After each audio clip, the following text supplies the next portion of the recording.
आज है 10 दिसंबर। देखते हैं आज का न्यूज़पेपर। इंडिगो पर बड़ी कार्रवाई, उड़ानों में 10% कटौती हुई है। संसद में बहुत ज़्यादा संग्राम चल रहा है वंदे मातरम को लेकर, और राहुल गांधी जी कह रहे हैं कि वोट चोरी सबसे बड़ा देशद्रोह है।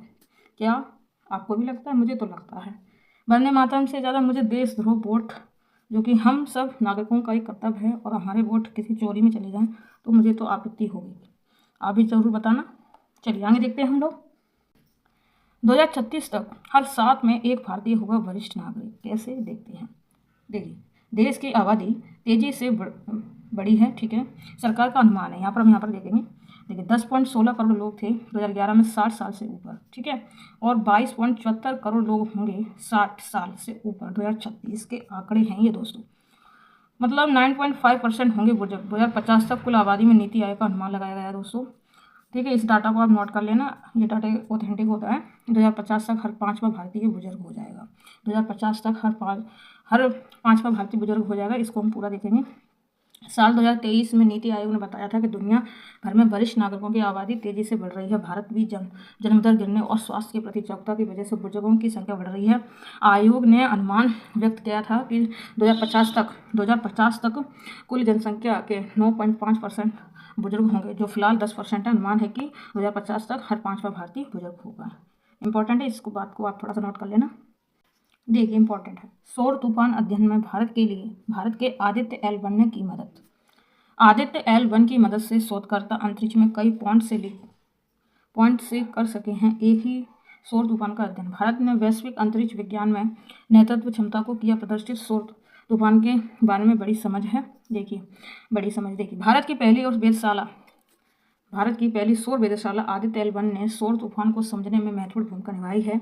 इससे विज्ञानियों को यह समझने में मदद मिली कि मई 2024 में आए सौर तूफान से पृथ्वी पर इतनी असामान्य घटना क्यों हुई थी। ये पिछले 2 दशक का सबसे शक्तिशाली सौर तूफान है और भारत की वैश्विक अंतरिक्ष विज्ञान में बढ़ती नेतृत्व क्षमता को दर्शाता है।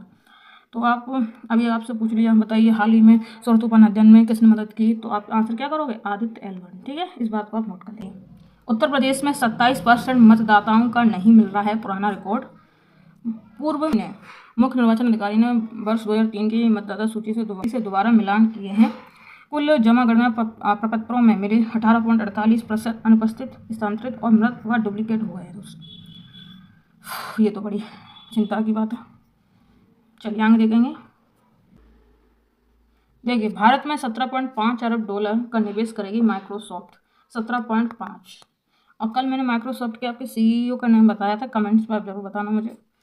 सो आगे देखिए, यहीं पर लिखा है सत्य नडेला। सो आगे देखेंगे। दिवंगत प्रौद्योगिकी company Microsoft artificial intelligence AI में 23 अरब डॉलर का नया निवेश करेगी। इस निवेश का ज़्यादातर हिस्सा यानी 17.5 अरब डॉलर भारत में निवेश किया जाएगा। तो इस बात को याद रखना। भारत सबसे तेज़ी से बढ़ रहे डिजिटल मार्केट में से एक है। बस यही तारीफ है अखबार में। 300 लाख करोड़ होगा म्यूचुअल फंड AUM। देश के म्यूचुअल फंड उद्योग में खुदरा निवेशकों की हिस्सेदारी लगातार बढ़ रही है। इस वर्ष 2035 तक म्यूचुअल फंड, इस बात को याद रखना, 2035 तक म्यूचुअल फंड उद्योग का assets under management AUM 300 lakh crore के पार पहुंचने का अनुमान है। Consulting firm ban and company और इन्वेस्टमेंट प्लेटफॉर्म ग्रो की रिपोर्ट के अनुसार ये बात कही गई है, ठीक है। तो आपको इतना याद रखना है, 2035 तक म्यूचुअल फंड का जो है वो 300 लाख करोड़ तक हो जाएगा, ठीक है। इस बात को याद रखना है इस करके। देखिए देश की पहली रोपवे परियोजना वाराणसी में अगले वर्ष मई में शुरू, ठीक है। अब देखिए क्या कह रहा है इसमें। देखिए वाराणसी रेलवे परियोजना मई में शुरू करने की योजना है, और इसी समय गोडोला का नियमित परीक्षण किया जा रहा है। सार्वजनिक परिवहन के रूप में देश की पहली रोपवे परियोजना वाराणसी में अगले वर्ष मई में शुरू हो जाएगी, मंडलायुक्त S राजलिंगम ने मंगलवार को बताया। कैंट रेलवे स्टेशन से गोदलिया तक की 4 किलोमीटर की दूरी तय करने में लगभग 16 मिनट का समय लगेगा। तो रोपवे परियोजना देश की पहली कहाँ पर? वाराणसी में। इस बात को याद रखना है। देखिए देश के पहले हाइड्रोजन जलयान को केंद्रीय मंत्री सोनोवाल कल काशी में दिखाएंगे हरी झंडी। 1 साल से चल रहा था परीक्षण, 50 यात्री कर सकेंगे यात्रा। वाटर टैक्सी के रूप में चलेगा जलयान, किराया अभी तय नहीं हुआ है, ठीक है। इस प्रकार से दोस्तों संचालन के लिए तैयार देश का पहला हाइड्रोजन चालित जलयान कहाँ पर? वाराणसी में ही दोस्तों, ठीक है।